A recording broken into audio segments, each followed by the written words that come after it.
Nah, ini ya, kita bungkus seperti ini. Real, ini tanpa rekayasa. Oke. Semoga saja sama.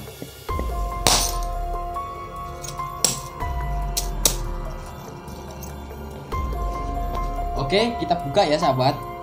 Oke, kita buka. Nah, seperti inilah penampakan dari gelas tadi yang sudah kita pecahkan, kita pukul. Ini seperti ini.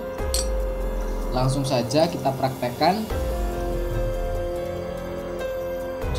Ya, kelihatan ya. tapi ini real gelas ya, gelas kaca ya. Ya. Nah, seperti itu sahabat. Pak mungkin.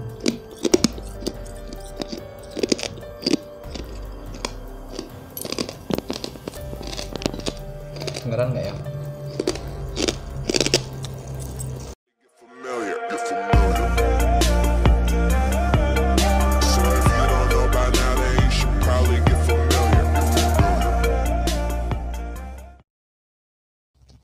Bahwa kita hari ini akan membahas terkait masalah dunia perkenian ini dengan beliau Bapak Mitullah Ibda selaku penasehat Kredo Mustiko.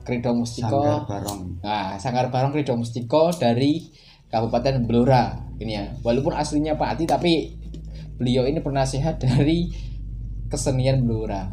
Ya, berarti bisa kita katakan udah melanglang buana gitu ya.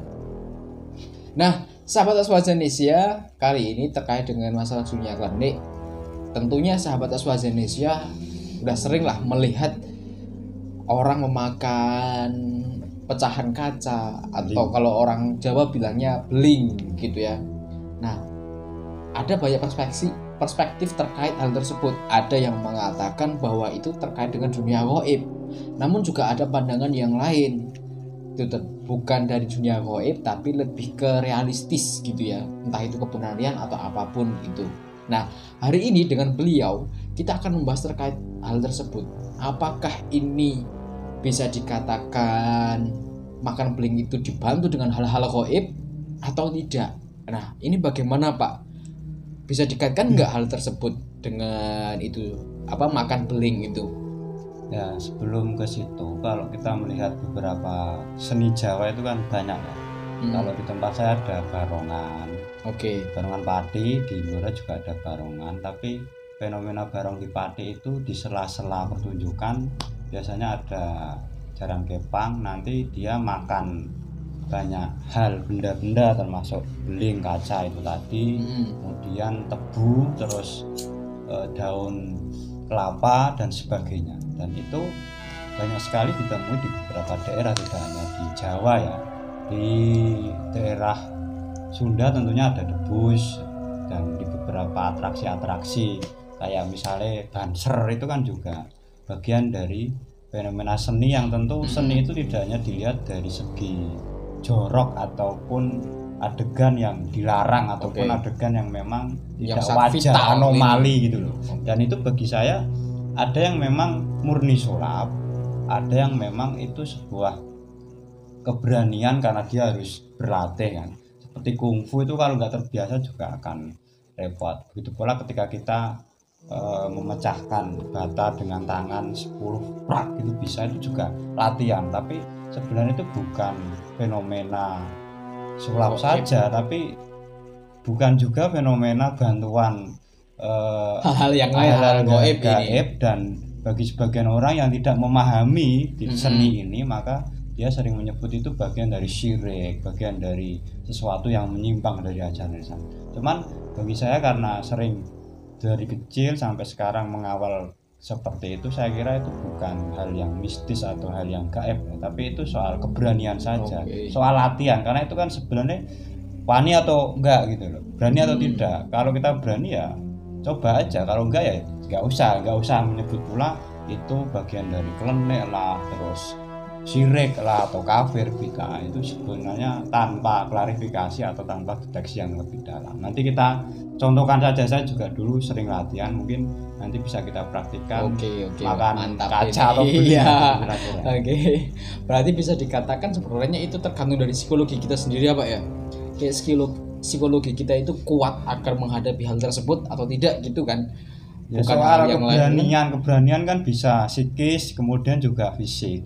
Karena kalau kita melihat para kungfu, para pendekar pagar nusa, merpati putih, harimau putih dan sebagainya kan tidak kekar-kekar ya, kecil-kecil kayak saya, tapi dia sering latihan, dan latihan itulah yang memperkuat. Cuman nanti ada syarat-syarat tertentu yang biasanya ditambah dengan tirakat puasa atau dilarang makan ini atau dengan wirid-wirid tertentu sehingga memang membuat dia mantep gitu loh. Bukan masalah klenik ataupun bantuan ala makhluk gaib, tapi justru kemantapan fisik berarti ditambah sugesti dengan ini ya, kemantapan rohani. Tapi itu tidak semua orang bisa, harus melalui pelatihan dan bahasanya itu prihatin ataupun menempa diri yang keras itu.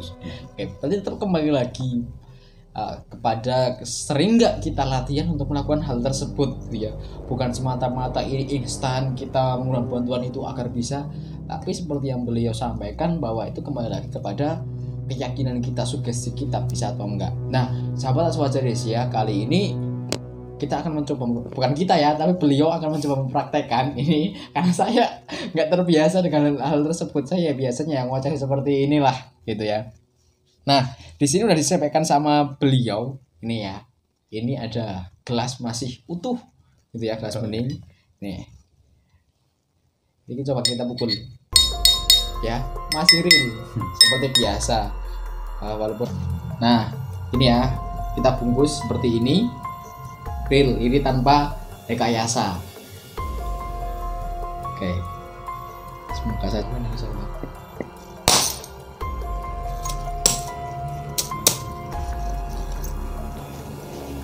Oke, kita buka ya sahabat. Oke, kita buka. Nah, seperti inilah penampakan dari gelas tadi yang sudah kita pecahkan, kita pukul. Ini seperti ini. Langsung saja kita praktekkan. Kita coba dulu kalau mau coba ya. Kelihatan ya. Tapi ini real gelas ya, gelas kaca ya. Karena ya. Nah, seperti ini sahabat. Pak mungkin.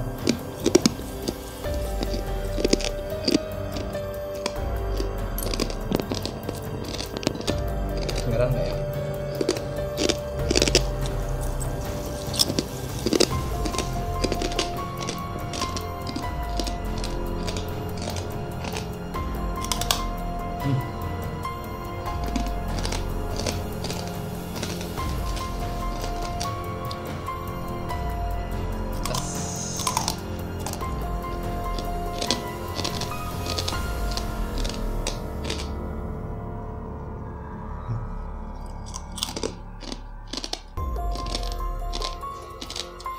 Mending ini kalau saya enggak.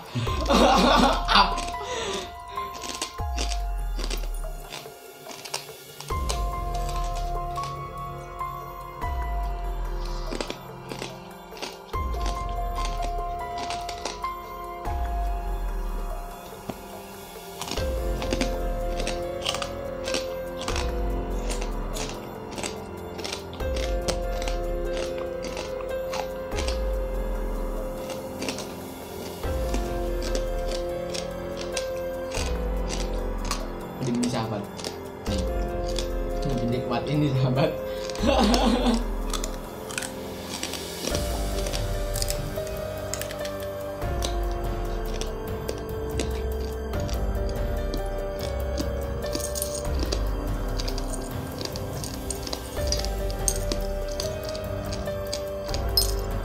Enggak. Sudah cukup pak, sudah cukup lah.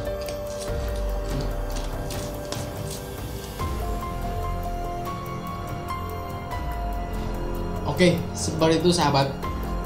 Jadi kesimpulan hari ini bahwa tidak semuanya itu berbau dengan hal gaib. Oke lah, hal gaib itu adalah kultur dari budaya kita, budaya Jawa. Bahkan bukan hanya Jawa, tapi seluruh Indonesia pun masih pengaruh hal animisme, dinamisme. Karena itu adalah sebuah kultur. Bukan berarti kita memusyrikan atau meyakini Tuhan yang lain, tapi itu adalah kultur yang harus kita jaga. Itu adalah identitas kebangsaan atau identitas negara kita selaku negara yang beribu-ribu akan budaya. Nah, hari ini telah kita buktikan bahwa hal tersebut, makan beling atau apapun itu tidak didasari dengan hal gaib.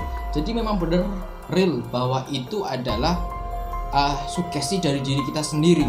Contohlah ketika kita sakit ya, ketika hati kita berontak, wah kok seperti ini ya selamanya kan seperti itu. Tapi kalau kita harus sembuh pasti akan sembuh. Nah, hari ini sudah dipraktekkan oleh beliau Bapak Amitullah Ibda itu bahwa pengaruhnya dari sugesti, keberanian dari dirinya sendiri, bukan dari hal-hal yang lain, bukan dibantu oleh hal yang metafisik atau hal gaib, bukan, tapi real, pure murni dari keberanian diri sendiri.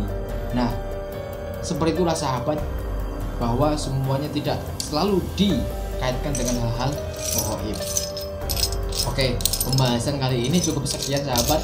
Tetap pantengin terus channel AstraZeneca TV. Ya, tunggu selalu video-video kita selanjutnya. Ya, jadi kalau untuk sekali lagi saya sampaikan, kalau untuk praktek di rumah ya tetap harus didampingi oleh ahlinya. Jangan dilakukan sendiri karena ini cukup berbahaya. Ketika kita nggak tahu tekniknya, pasti takutnya ada sesuatu hal yang tidak kita inginkan. Oke, cukup sekian dari kami ya di Bincang AstraZeneca kali ini. Salam AstraZeneca, salam literasi, dan wassalamualaikum warahmatullahi wabarakatuh.